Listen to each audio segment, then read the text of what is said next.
28 ng Setyembre, taong 1807, nang sumiklab ang isang matinding labanan na nagsilbing bangungot sa mahimbing na pangapit at mga abuso ng mga Kastila sa mga walang kalaban-labang Ilocano.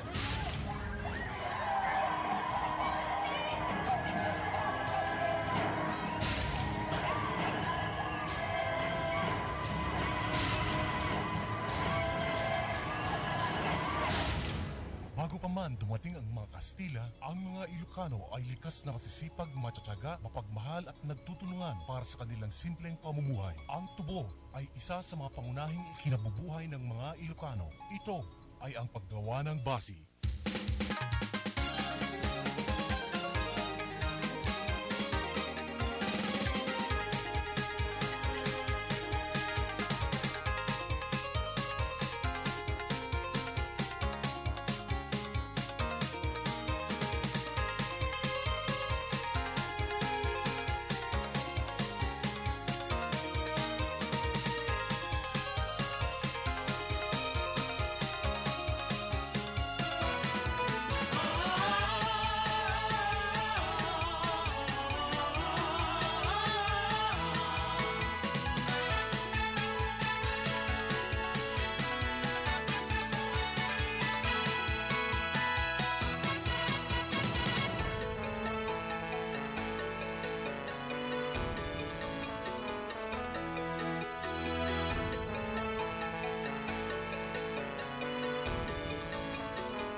Sa balik-araman kinimas, para ka na sudi, nawagan iti basi. Basi, gumatang kay ti basi, tupok ti nas, harap ilataan sudi. Basi, uminam tayo ti basi, harap ilataan.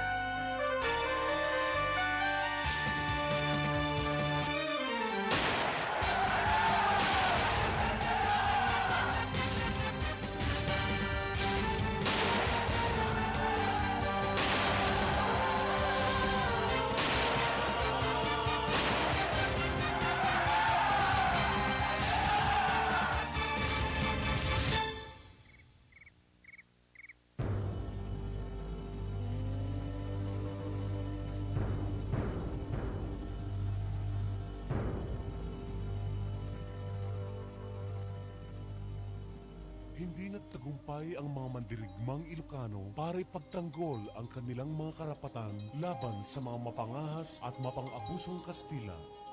Ganun pa man, ang madugong labanang ito ay nagdulot ng bukang liwayway at isang di pangkaraniwang aral sa mga Ilocano na gumising sa natutulog nilang damdamin upang harapin ng buong tapang ang isa't pang yugto ng kanilang buhay na malaya at puno ng pag-asa.